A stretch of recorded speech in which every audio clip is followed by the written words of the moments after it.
জাতীয় নাগরিক পার্টি আশা করি তারা যে জুলাই অভ্যুত্থানের যে আকাঙ্ক্ষা ছিল, জুলাই অভ্যুত্থানের যে জনগণের মধ্যে একটা নতুন রাজনীতি এবং নতুনভাবে আমাদের পলিটিক্যাল কালচারটাকে গড়ে তোলার যে আকাঙ্ক্ষা তৈরি হয়েছিল, এবং একই সাথে এই অভ্যুত্থানের যে খুবই ইনেট বিষয় যে আওয়ামী লীগের বিচার থেকে শুরু করে আওয়ামী লীগের নিষিদ্ধের যে প্রসঙ্গ, সবকিছুকে খুবই বোল্ডলি পলিটিক্যালি তারা অ্যাড্রেস করবে। এটা বৈষম্যবিরোধী ছাত্র আন্দোলনের পক্ষ থেকে আমাদের এটা প্রত্যাশা থাকবে। আর আরেকটা বিষয় হচ্ছে যেটা আমরা এনসিপির ক্ষেত্রে একটা নতুন বিষয়ে লক্ষ্য করেছি, যে এতদিন পর্যন্ত দেখা যেত আমাদের রাজনৈতিক সংগঠনগুলোতে নারীদের অংশগ্রহণগুলো থাকতো খুবই একদম জাস্ট টোকেন অংশগ্রহণ, নারীরা থাকতো, তাদের ওই অর্থে কোনো পার্টিসিপেশন নেই, তাদের শুধুমাত্র স্পিচ দেওয়া বা তাদের শুধুমাত্র নারী দিবসগুলোতে প্রোগ্রাম করার সংগঠনগুলোতে দেখেছি। কিন্তু এনসিপি যখন আত্মপ্রকাশ করে তখন কিন্তু তারা অনেক নতুন নারীদেরকে সামনে নিয়ে এসেছিল, যারা ইতোমধ্যে পলিটিক্যালি কানেক্টেড ছিল, তাদের সেক্টরে তারা অ্যাক্টিভিস্ট ছিল। কিন্তু যখন তাদেরকে এনসিপি নতুন করে পলিটিক্যালি এনগেজ করার সুযোগ পেয়েছে, আমি আশা করি যে তাদের যে নারী হিসেবে এবং নারী নেতৃত্ব হিসেবে তাদের যে যোগ্যতা, এটার সর্বোচ্চ বহিঃপ্রকাশটা আসলে এই সংগঠনের মধ্য দিয়ে ঘটবে। এবং আমি এটাই প্রত্যাশা করব যে মানে বাংলাদেশে এতদিন পর্যন্ত যে আমরা একটা পচা গলা রাজনীতি দেখেছি, যে এখানে রাজনৈতিক সংগঠন মানেই বলা যায় তার আসলে কোনো ধরনের স্বচ্ছতা থাকবে না, এবং সেই সব ধরনের কি বলা যায় সব ধরনের জনবিরোধী কাজ করে তারা পার পেয়ে যাবে, শুধুমাত্র তাদের দলবাজি এবং তাদের দেখা যায় নিজেদের কোরআনবাজি করে।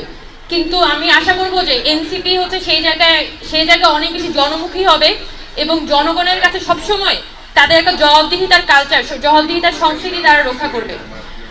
আজকে অভ্যুত্থানের পরে এসে আসলে আমরা সবাই এখনো পর্যন্ত একটা বিন্দুতে আটকা আছি, সেটা হচ্ছে আওয়ামী লীগের বিচার। আজকে 7টা মাস চলে গেছে, কিন্তু আমরা দেখিনি যে একটা চার্জশিট পর্যন্ত রেডি হয়েছে। ইভেন রিসেন্টলি যেটা আপনারা জানেন যে ফজলে করিম চৌধুরী যে একটা চার্জশিট হওয়ার কথা, সেখান থেকে কিন্তু আপনার অনেক আসামির নাম বাদ পড়ে গেছে। তো এই যে দেখা যাচ্ছে যে এরকম দাগি আসামি তারাও কিন্তু নানানভাবে এখন রাষ্ট্রীয় বাহিনীর সহযোগিতায় পার পেয়ে যেতে পারছে একটা অভ্যুত্থানের পরে এসে। তো এগুলো কিন্তু অনেক বড় ধরনের রেড সিগন্যাল। এবং আপনারা যারা চট্টগ্রামে আছেন, ডেইলি বেসিসে কাজ করে যাচ্ছেন, সাংবাদিক রাজনীতিকে আপনাদের দায়িত্ব বিচারগুলো নিশ্চিত করা, এবং কারা আসলে অনবরত এই আসামিদেরকে শেল্টার দিয়ে যাচ্ছে, কারা হচ্ছে যারা জনগণের উপর হামলা চালিয়েছিল, চট্টগ্রামে বহদ্দারহাটে মুরাদপুরে যারা ছাত্রদের উপর হামলা চালিয়েছিল, তারা এখন তাদেরকে শেল্টার দিচ্ছে কারা, এটা তো আপনাদের সবারই জানা।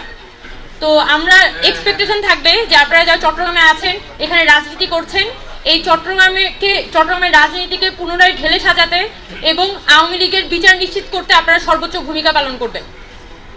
এবং যে ছাত্ররা দিনের পর দিন, এখানে অনেক ছাত্র আমি দেখেছি যারা ইন্ডিভিজুয়ালি এখনো পর্যন্ত ফাইট করছে, এখানে আওয়ামী লীগের বিচার নিশ্চিত করার জন্য তারা আদালতে দৌড়াচ্ছে, কোর্টে দৌড়াচ্ছে, মানববন্ধন করছে, এই মানুষগুলোকে আপনারা সাহায্যটা করবেন। এবং আমরা সম্মিলিতভাবে সকলে মিলে যদি হচ্ছে এখানে রুখে দাঁড়াতে না পারি, তাহলে আজকে থেকে 5 বছর পর হোক বা 10 বছর পর হোক আওয়ামী লীগ ফেরত আসবে, এবং আমাদের সবারই কিন্তু রাজনৈতিক ভবিষ্যৎ ওই একটা প্রশ্নে এসে কিন্তু আটকে যাবে। তো আমি আশা করব যে আওয়ামী লীগের বিচার এবং আওয়ামী লীগের রাজনৈতিক ভবিষ্যৎ কি হবে সেটাই অন্তর্বর্তীকালীন সরকার যতদিন আছে এর মধ্যেই সিদ্ধান্তটা হবে। আমরা কোনো নির্বাচিত গভর্নমেন্টের জন্য বসে থাকবো না।